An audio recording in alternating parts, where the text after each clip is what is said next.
ಕೇಳ್ತವ ಮೈದುನರು ಮರುಳಾಟದಿಂದಲೇ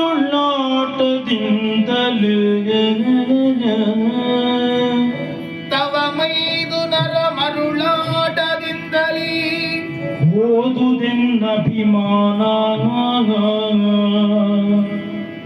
ತವ ಮೈದುನರ ಮರುಳಾಟದಿಂದಲೇ ಓದುದೆನ್ನಭಿಮಾನ ಈ ಕೌರವರ ದೆಸೆಯಿಂದ ಈ ಕೌರವರ ದೆಸೆಯಿಂದ ಬೈದು ಫಲವೇ ನಿನ್ನು ಏನು ಪ್ರಯೋಜನವಿದೆ ಬೈದು ಫಲವೇ ನಿನ್ನು ಸಾಲನು ಗದಾಧರ ಅಚ್ಯುತ ನರಕ ಸೂದನ ಮಾಧವಾನಂದೈಕ ವಿಗ್ರಹ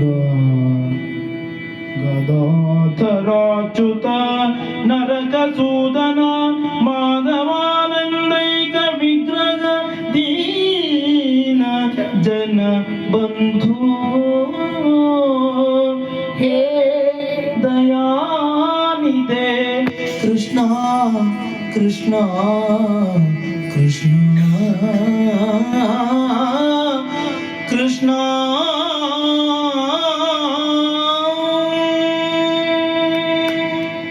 ಹೇ ದಯಾನಿದೆ ಕೃಷ್ಣ, ನಿನ್ನಲ್ಲಿ ನಾನೊಂದು ದೂರನ್ನು ಸಲ್ಲಿಸುತ್ತಿದ್ದೇನೆ ಭಗವಂತ. ತವ ಮೈದುನರ ಮರುಳಾಟ, ಇವರು ನನಗೆ ಗಂಡಂದಿರಾದದ್ದು ಮೊನ್ನೆ. ಅದಕ್ಕಿಂತಲೊಂದು ಮೊದಲು ನಿನ್ನ ಅತ್ತೆ ಕುಂತಿದೇವಿ ಹಡೆದಿರುವಂತಹ ಅನರ್ಘ್ಯ ರತ್ನಗಳು ಕಾಲದೋಷದಿಂದ ಧೂಳಿನಲ್ಲಿ ಬಿದ್ದಿವೆ. ಈ ನಿನ್ನ ಅತ್ತೆಯ ಮಕ್ಕಳನ್ನು ಉದ್ಧರಿಸು, ಇವರನ್ನು ಕಾಪಾಡು. ಯಾವಳೆ ಒಬ್ಬಳು ಪತಿವ್ರತೆಯಾದವಳು ಗಂಡಂದಿರ ದೂರನ್ನು ಮತ್ತೊಬ್ಬರಲ್ಲಿ ಹೇಳಿಕೊಳ್ಳಕೂಡದು. ನನಗೆ ಅಧಿಕಾರವಿಲ್ಲ, ನನ್ನ ಗಂಡಂದಿರು ತಪ್ಪು ಮಾಡಿದ್ದಾರೆ, ನಾನು ಆಡಲಾರೆ. ಆದ್ದರಿಂದ ನಿನ್ನ ಮೈದುನಂದಿರು ತವ ಮೈದುನರ ಮರುಳಾಟ, ಇವರ ಈ ಮರುಳಾಟದ ಜೂಜಾಟದಿಂದ ನನ್ನ ಅಭಿಮಾನ ಹೋಗುವ ಕಾಲ ಬಂದಿದೆ ಕೃಷ್ಣ. ಈ ಕೌರವರ ದೆಸೆಯಿಂದ ತಾವೇನು ಮಾಡುತ್ತಿದ್ದೇವೆ ಎಂದು ತಿಳಿಯದೆ ಅಜ್ಞಾನಿಗಳಾಗಿದ್ದಾರೆ. ಇಂಥವರ ಮಧ್ಯದಲ್ಲಿ ನಾನು ತೊಳಲಾಡುತ್ತಿದ್ದೇನೆ.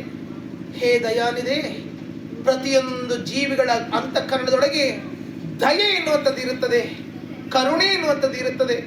ಅದು ಕೇವಲ ಬಿಂದು ಮಾತ್ರವೇ ತಾನೆ, ಅವರವರ ಸ್ವಾರ್ಥಕ್ಕೋಸ್ಕರವಾಗಿ ಇರುವಂಥದ್ದು. ಆದರೆ ನಿನ್ನ ಅಂತಃಕರಣದಲ್ಲಿ ಹಾಗಲ್ಲ, ನೀನು ದಯಾ ನಿಧಿಯು, ಕರುಣಾ ಸಾಗರನು. ಅಂತಹ ದಯಾನಿಧಿಯಾದಂತಹ ನೀನು ಒಂದು ಬಿಂದು ಕರುಣೆಯನ್ನು ನನ್ನೆಡೆಗೆ ಹರಿಸು ಸ್ವಾಮಿ, ನನ್ನೆಡೆಗೆ ಹರಿಸು, ನನ್ನೆಡೆಗೆ ಹರಿಸು ಕೃಷ್ಣ. ಕರುಣದಲ್ಲಿ ಕಾಪಾಡು, ಕರುಣದಲ್ಲಿ ಕಾಪಾಡು. ಕರುಣದಿ ಕಾಯೋ ಗೋವಿಂದ,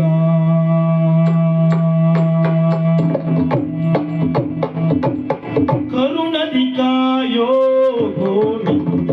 ನಿನ್ನ ಮರೆಯ ಹೊಕ್ಕೆನೋ ಈಗ ವಸುದೇವ ಕಂದ,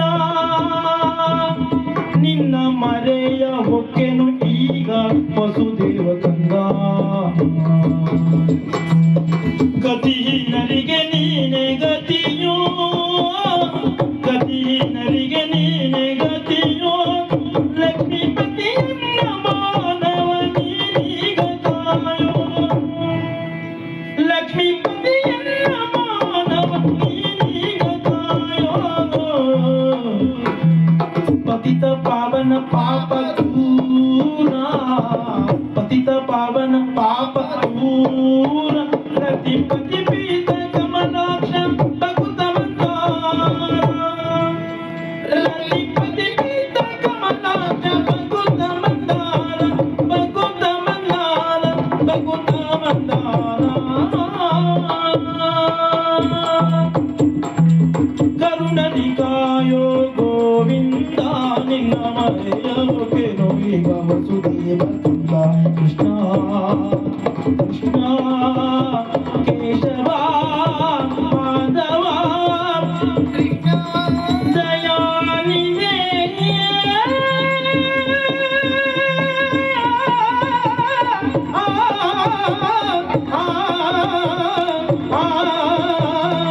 ಕೃಷ್ಣ ಕೃಷ್ಣ ಕರುಣದಿ ಕಾಯೋ ಕೃಷ್ಣ